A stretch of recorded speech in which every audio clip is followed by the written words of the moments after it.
مساء الخير، ازيكم؟ اولا احب اشكركم جدا جدا جدا على الكومنتس والرسائل اللي كنتوا بتبعتوها لي في خلال الفتره اللي وقفت فيها ديت. يعني انا وقفت كان في شويه حاجات تكنيكال هبقى اقول لكم عليها بعدين، على شويه حاجات كده مواعيد متلخبطه، انما انتوا في بالي دايما على طول. بفكر فيكم وازاي اعمل لكم فيديوز جديده، وبفكر في افكار جديده، وبشوف منكم حاجات انتوا بتعملوها لي ريكومنديشن ان انا اعملها. فدي حاجه جميله جدا وبسطاني، وشكرا جزيلا ليكم تاني، وشكرا لكل اللي بتتابعني، وشكرا على اللي سأل عليا. نخش في حلقه النهارده، وحلقه النهارده كان ريكومنديشن من ناس كتير، وان انا اعمل مزيكا. ازاي نعمل مزيكا، ومنها ممكن اشرح لكم ازاي بسجل الجيتار من غير الامب. يلا بينا نشوف هنعمل ايه، وايه المزيكا هتودينا لفين.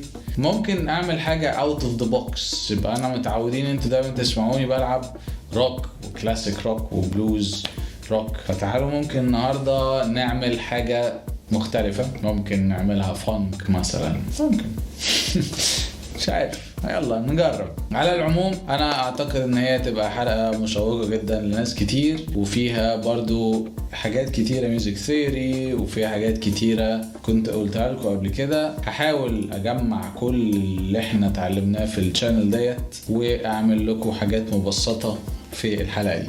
قبل ما نسمع المزيكا اللي بعملها نطلع لفصل موسيقي. بص يا سيدي، الدنيا بتبقى فاضية زي ما انت شايف كده، بس انا حطيت تراك درامز. اولا التيمبو لسه مش فيكست، انا هعمل ايه بالظبط. بحب دايما احط تراك درامز كبداية، هو ده اللي هيوريني انا هعمل ايه. فتعالى نشوف. ده برنامج بالمناسبة اسمه Addictive Drums. اوكي انا هختار دي، وتعالى مثلا نختار البيت بانك. تعالى نشوف رايت بالسايد. ماشي، ده برنامج كيوبيز. الدو ده كيوبيز، تمام. وبعد كده قاعد بقى دوبليكيت كتير كتير كتير. بالمناسبة ده الميدي بتاعي. تعالوا نجرب بتاع حلو قوي اسمه سكيلر. بص بقى، سكيلر ده برنامج ظريف قوي. يعني لو انت ما عندكش ميوزك ثيوري تقدر تشكل الكودز اللي انت عاوزها. اولا تختار السكيل. تعالى مثلا Egyptian pentatonic scale. الله تعالى نشوف الاي فراجين مود. طلع لك الكودز بتاعتها اهي من الاي للدي. تعالى نسمع.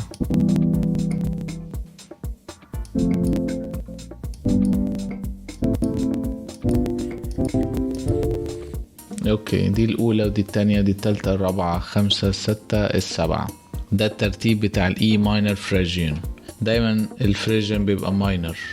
برضو تابع شرح الفراجينز في الديسكريبشن، وبرضو في اللينك. تعالوا نبتدي مثلا، فلنفترض تعال نحط الجي.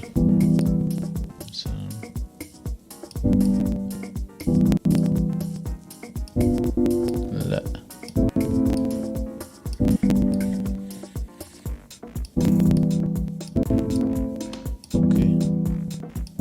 هنعمل جملة مكونة من 4 كوردز أو 4 كوردز. فلنفترض دول ايه؟ الفيرس مثلا او الانترودكشن.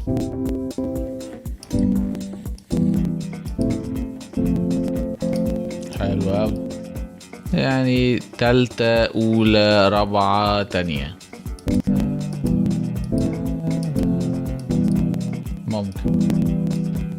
ممكن نعملهم edit. تعال نعملها 4، ودي 4. اوكي، ودي 4. خليها 2 2. تعال نسمع.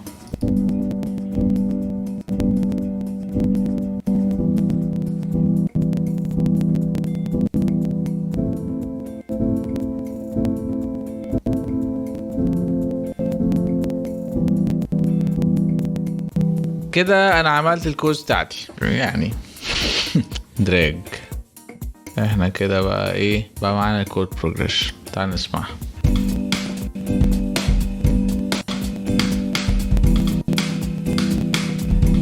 عملنا الجروف بتاعنا الاولاني. تعالوا ناخدها نعملها 2 circles. طيب اكيد طبعا مش هيبقى plain بالشكل ده، فنقوم جايين فيه كده ايه easy key نسميه مثلا بيانو. كده احنا عرفنا السكيل بتاعنا الاي ماينر فريجيان، وبستخدم برنامج سكيلر علشان اظبط الكورد بروجريشن بتاعتي. بعد كده هتشوفوا الخطوة التانية. ده البرنامج تريك كده حلو قوي ممكن اقول لكم عليه. البرنامج ده فيه طبعا ميدي لايبرري كتير قوي، بس في حاجة انت ممكن تستخدمها هنا هتعجبك جدا جدا جدا جدا، وهي ان انت تسحب الميدي ده وتحطه هنا، فتقوم جاي عامل يوز براوز هيطلع لك لايبرري كبيرة. تعالوا احنا قلنا هنعمل فانك، تعالى الفانك ده 4 الانترودكشن مثلا، تعال نسمعها. اوكي نايس، هاها يا ولا. اوكي عجبني قوي ده. طيب عجبني، قوم جاي دايس ريبليس دان، اقوم جاي بعد كده عامل ايه بقى برنس، هوبا يوهو. بقى عندك من الكورد بروجريشن اللي انت عملتها في الاول خالص ديت كأن في معاك ميوزيشن. طبعا انا مش محتاج دي ولا محتاج دي حاليا. اوكي اقوم جاي اعمل كده ايه دوبليكيت. تعال نسمع وصلنا لايه حاليا. ياه يبقى كده احنا عملنا ايه اول انترودكشن للتراك بتاعنا في منتهى السهولة. تاني نشوف ريف جديدة. طيب نعمل ايه بقى؟ ممكن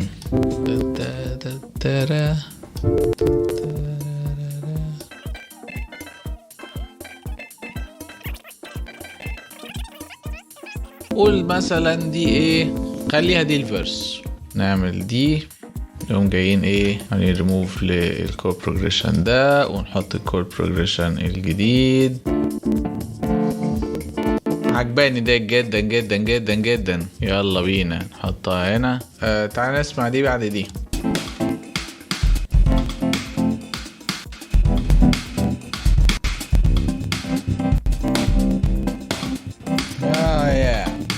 حلو قوي قوي قوي قوي قوي. طيب تعال نعمل بقى الكلايمب. نعملها ازاي؟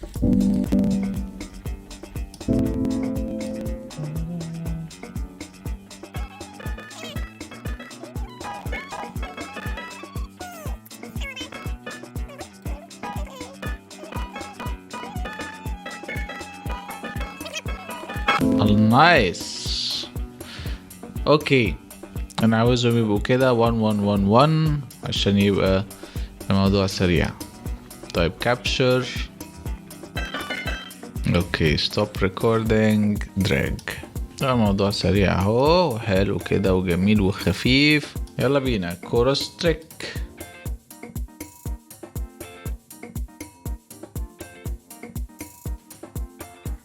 دي اكتر واحدة عجباني. drag and drop just like that man in your face. طيب لو انا هعمل introduction chorus يبقى انا ممكن اقوم جاي اعمل دي كده، يبقى ايه chorus verse climb chorus. يلا بينا نسمع.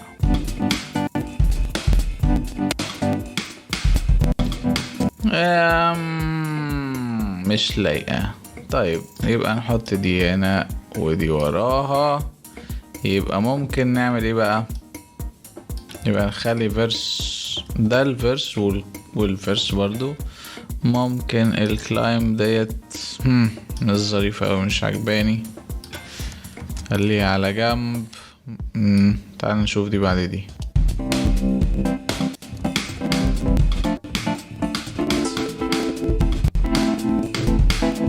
بعد كده اخش على الكورس تاني او كورس تاني. يلا بينا.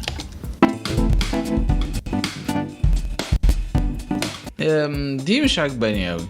تعال نغير البروجريشن بتاعها او تعال نشوف لعبة تاني ليها احسن.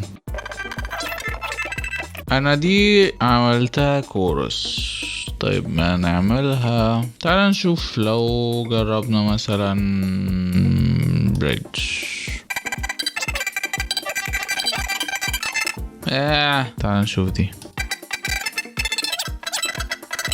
حلو اوي اوي اوي اوي. اعتقد ده الفيرس زي ما انت شايفين. انا قاعد عمال ايه، بجرب يمين بجرب شمال لحد اما الاقي الموضوع خلاص عجبني. تعال نسمع.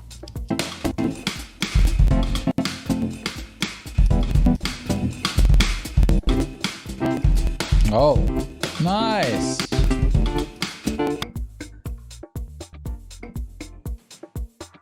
تعالوا نعمل دريفت 3. اها.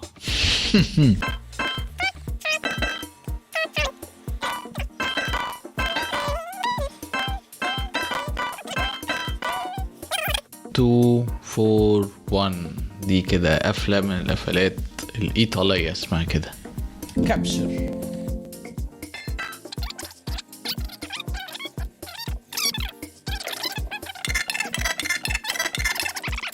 drag and drop my friend. هنسمع.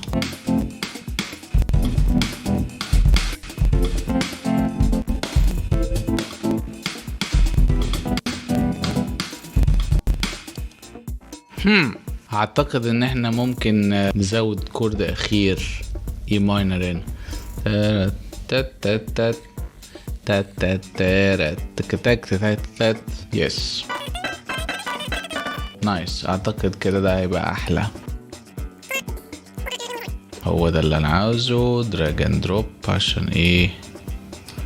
نايس. تعال نعمل كده ويس. دي نمبر 5. كل ده لسه ايه بيزكس. نايس. كده اعتقد ان احنا عملنا كل حاجة. اعتقد كبيزكس كل ده. لسه درامز هظبط فيه شوية والكيبورد كده اعتقد تمام جدا. هحط فيلز في الدرامز. تعال نشوف كده ايه نقدر نعمل فيلز فين.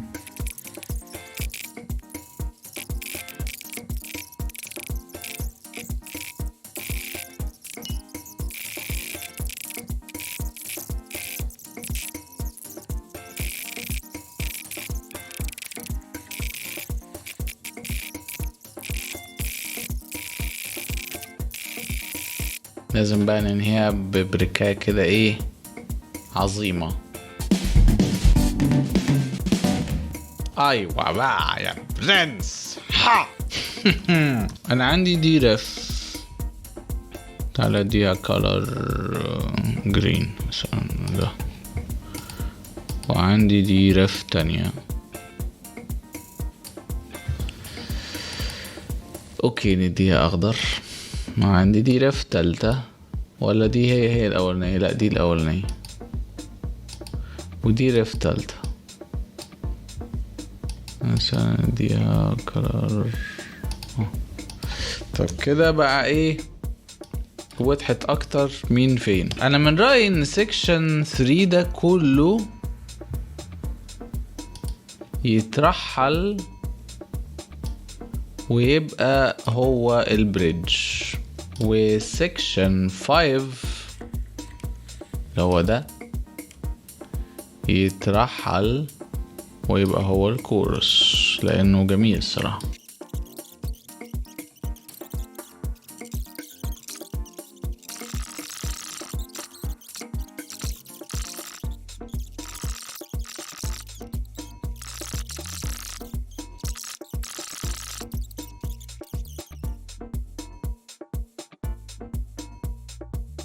اهلا بيكم في اليوم التاني.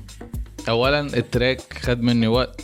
ما كنتش متخيل ان هو هيطول بالشكل ده. كنت فاكر ان انا هعمل دقيقة دقيقتين بالكتير قوي عبارة عن كذا لوبس وخلاص. لكن ما حبيتش ان اعمل كده وحبيت ان انا اعمل حاجة قيمة. فده خلاني اغير فكرة الفيديو نفسه والبروجرس والتطور بتاع المزيكا. اداني فكرة ان انا اقسمها لكم بالايام برضو عشان تبقى عارف ان المزيكا ما بتتعملش بالسهولة دي. مش يوم وليلة بتخلص لا خالص. ده في بروجرس ريكوردينج. في بروجرس تاني هيحصل يحصل ميكس وماسترنج وحاجات كتير هتشوفها، لان زي ما انت شايف التراك كده ده اللي وقفنا عليه في اول يوم وده تاني يوم. احب اعتذر ان حصل شوية تكنيكال بروبلمز، مشاكل في التقنية اللي بسجل بيها كان بتسبب بعض التقاطيع في الصوت، وده لسبب ان بستخدم برنامج OBS ده كابشر، بيعمل كابشر سكرين، فطلب مني اعمل له ابديت. عملت له ابديت، بصيت لقيت ان الابديت بيعمل المشكلة دي، ومع الاسف معرفتش غير بعد ما سجلت كل الساعات دي كلها. على العموم انا عملت ريموف للبرنامج ونزلت الفيرجن الاقدم، ما فيهوش اي مشاكل خالص. النهارده المفروض البروجرس بتاعي او اللاين بتاعي اللي انا همشي عليه هعمل ريكوردنج للجيتار. انا لسه مش عارف ايه بالظبط، لان حتى كمان نسيت الكوردز. طبعا التراك هياخد وقت طويل غير المتوقع من الفيديوهات بتاعتي اللي انا كنت بحاول بقدر الامكان اخليها قصيرة، بس اعتقد ان انت هتتبسط عشان تخش جوه المطبخ نفسه بتاع المزيكا وتشوف بتتعمل ازاي. اتمنى ان انتوا تتبسطوا. والبروجرس بتاع النهارده ريكوردنج جيتار، هسجل الجيتار دايركت على كارت الصوت، هستخدم البيدلز بتاعتي وامب سيميليتور بايس FX، ويلا بينا. مبدئيا كده هحط لاين جديد وهو جيتار audio instruments audio input اوكي 2 واسميه اي جيتار. مبدئيا التراك انا فاكر ان هو كان اي فريجيان، ده غلطة مني ان انا مسحت اللاير بتاع الكوردز، فده هيخليني مضطر ان انا اشوف الكورد بروجريشن من البرنامج ده. طيب وهنا في الجيتار بتاعي هحط الانسرت. بقالي فترة ما استخدمتش بايس امب ده، مش فاكر اسمه بيتكتب ازاي. بايس امب 2 اوكي. هشوف بقى اوصل الجيتار ونحاول نطلع بصوت حلو. هحاول اجيب الكوردز. بالمناسبة البرنامج كيوبيز 12 ده اللي انا شغال عليه في سيستم حلو قوي قوي قوي اسمه كورد تراكر، بتحط له الكورد بروجريشن. يعني تعالى مثلا كده ننزل كده، ترى الكوردز طبعا مش كلهم، السكيل كمان كاتبهولك. اعمل لك اول واحد جي،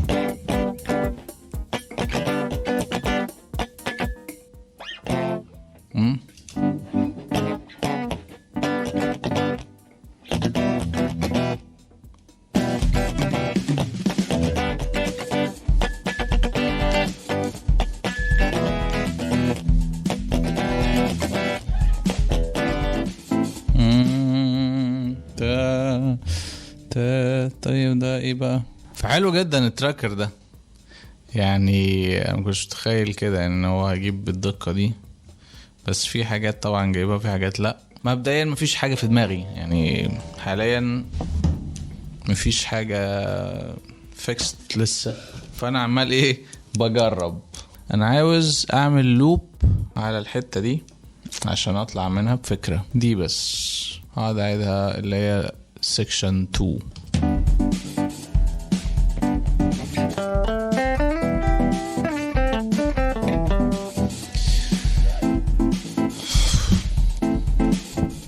طبعا يعني يلا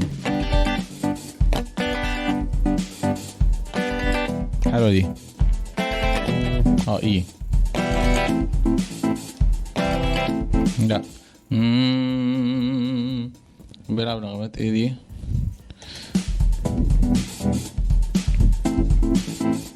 دي لا ماينر مش سي، دي لا ماينر. يلا بينا تاني.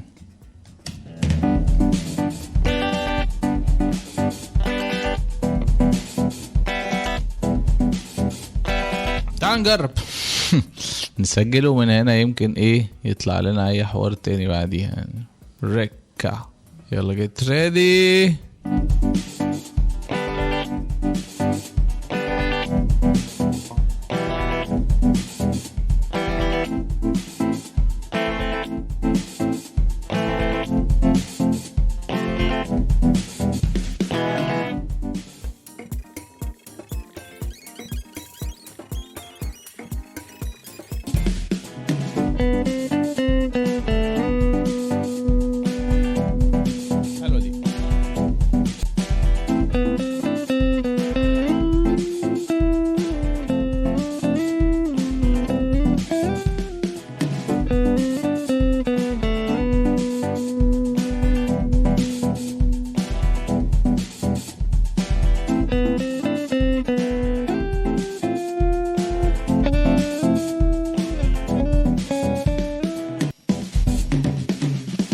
هو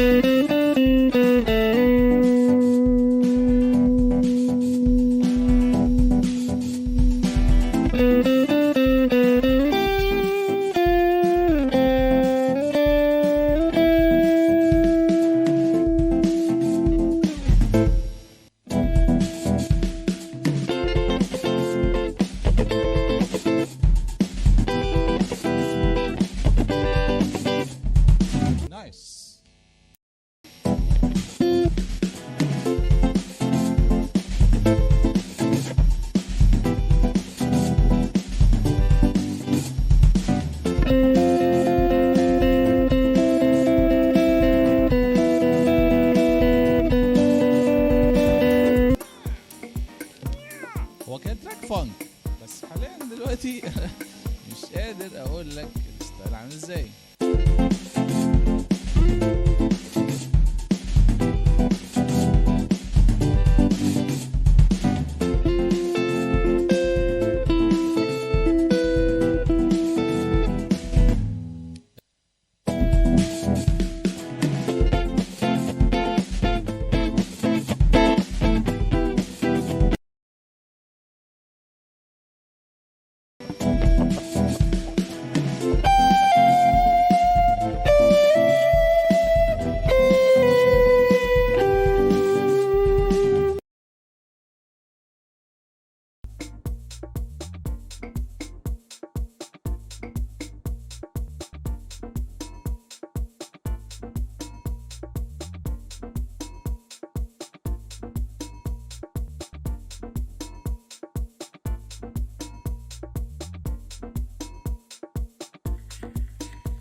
اليوم الثالث، اهلا بيكم في اطول بروجكت واطول فيديو انا عملته. زي ما انتم شايفين انا بغير الهدوم لان الايام ما بتبقاش ورا بعض، الموضوع يعني بياخد شوية فترات كده. النهارده اليوم الثالث هسجل البيز زي ما انتوا شفتوا في تسجيل الجيتار، وزي ما انتوا شفتوا في ان انا عملت الريفس والكيبورد والسيشن بتاع الكيبورد والدرامز. عملت بعديها الجيتار وجبت البرنامج الكورد تراك اللي موجود على الكيو بيز علشان يعني يسهل لي الدنيا في الجيتار. النهارده بقى هسجل البيز واشوف ايه اللي هيتم. طبعا مفيش اي افكار في دماغي كالمعتاد. هنبتدي دلوقتي نعمل الريكوردينج بتاعنا في البيز. لازم يبقى مونو بيز.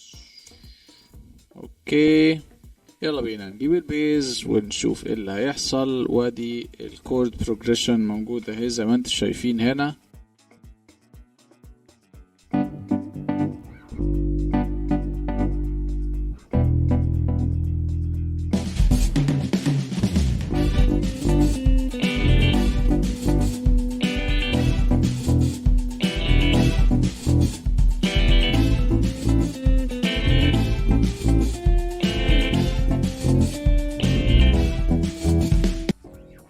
في الفا فامي.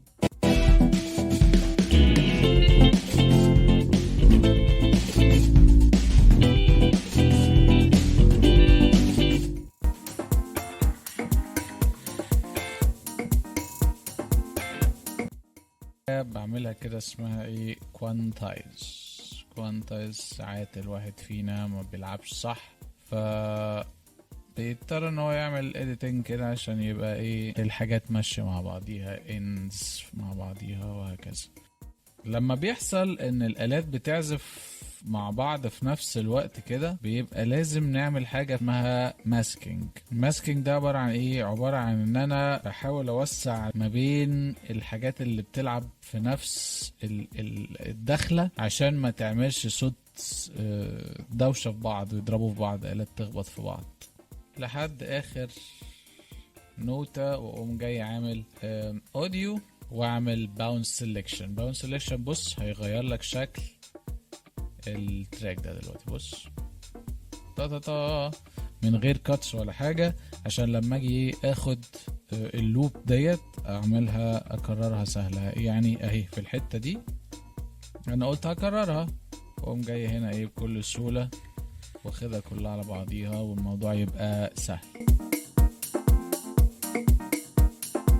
اعتقد ان الكوانتايز ده بروجرس لابد منه، شر لابد منه. بالمناسبة انا شغال على تراك، يعني بقالي فترة ضخمة جدا جدا جدا شغال ان انا بعدل في الدرامز بتاعه، حاجة لعينة.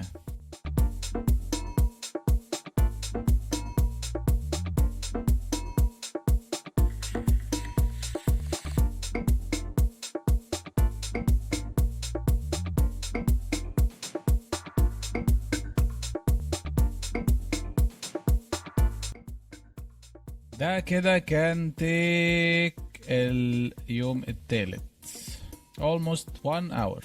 كده يعتبر الريكوردينج بتاع التراك خلص. ممكن اضيف افكار تاني او elements تانية. كده انت عرفت الفكرة عاملة ازاي، وعرفت الفكرة بتتجاب منين، وبدايتنا كانت عاملة ازاي. التراك ده انا هاخده لليفل تاني اعلى من كده، وهو الميكس والماستر. دي هتتعمل في حلقة منفصلة، واتمنى اكون انت اتبسطت. وفي نهاية الحلقة اتمنى اكون ان انت استفدت واتعلمت حاجة جديدة، ان انت ازاي تعمل المزيكا بتاعتك، وازاي ترتب افكارك، وازاي تسجل جيتار من غير ما تخش على امبليفاير او اي حاجة زي كده. اتمنى تكون المزيكا عجبتكم كمان. وعاوز اقول لكم حاجة، المزيكا دي انا هنزلها، هعمل زي فيديو ليها مخصوص وانا بلعبها، واشوفكم على خير.